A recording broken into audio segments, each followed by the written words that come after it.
Good morning. We are on our way to Grandfather Mountain State Park for our grandfather trip, year 4.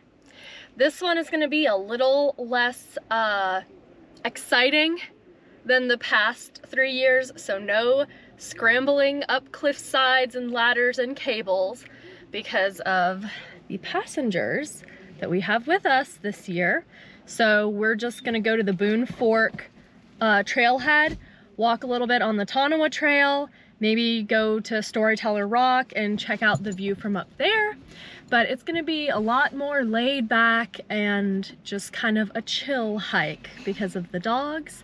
But we are still visiting grandfather, keeping up the tradition like we have the last 4 years. So hopefully you enjoy just this little day hike at Grandfather Mountain State Park.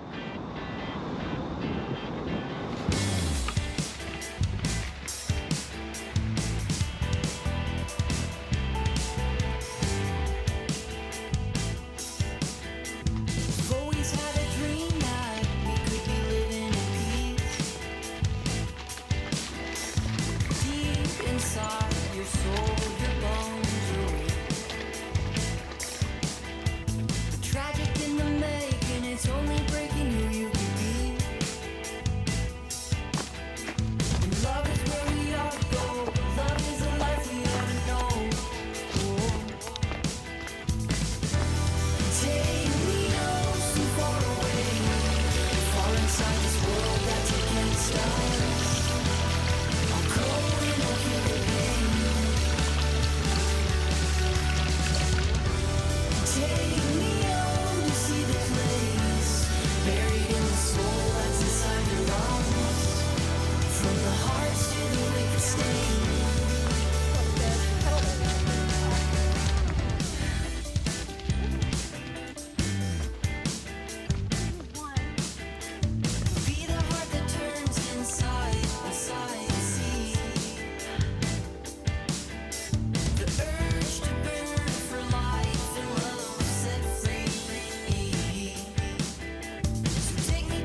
Alright, so we just wrapped up our visit to Grandfather Mountain, some of the trails in the state park, as well as Julian Price Memorial Park.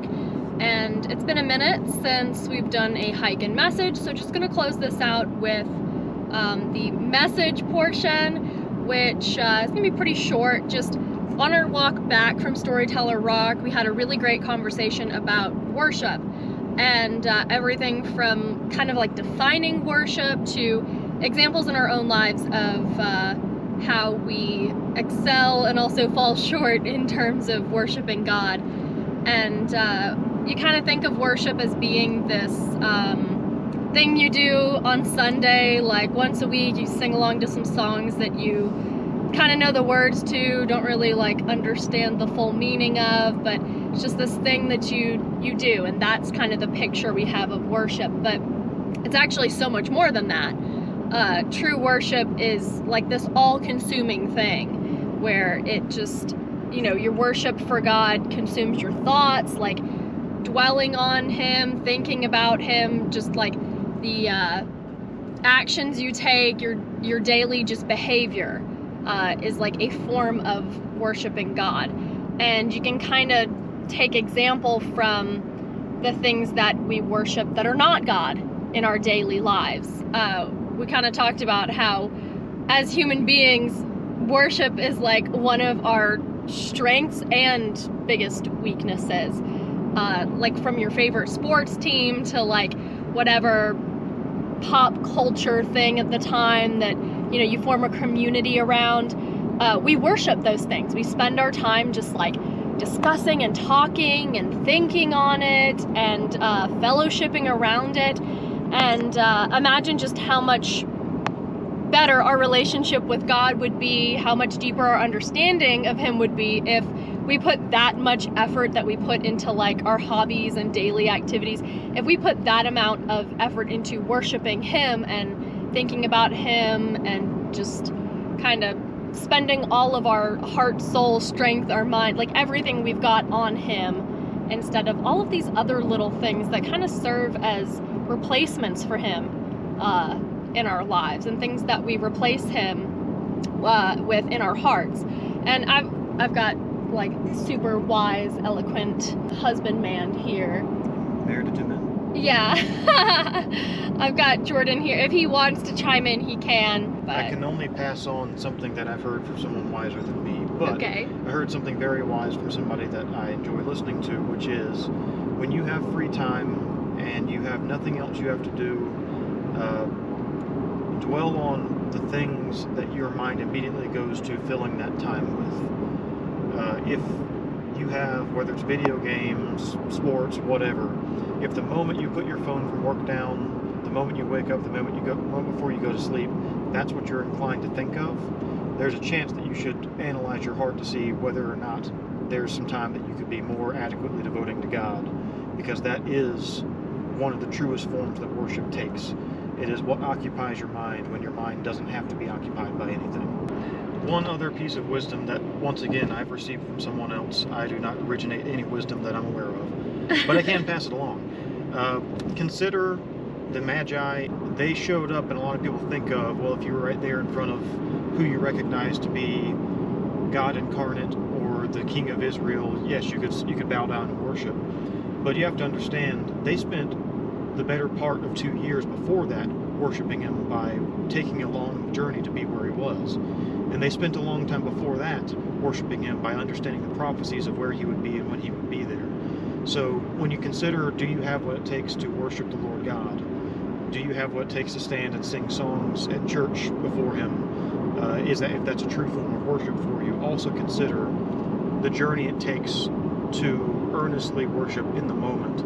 All the thought, all the preparation, all the dwelling that you have to do to come to understand what it is you're truly saying, what it is you're truly worshiping and doing. Yes, absolutely, excellently put.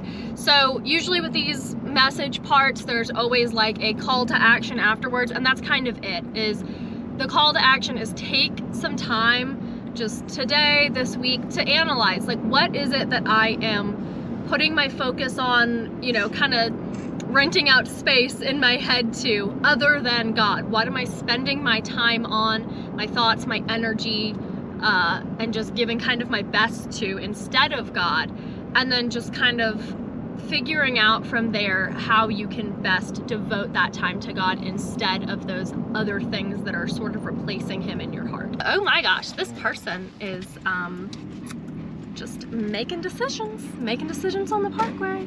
We're gonna pray for you.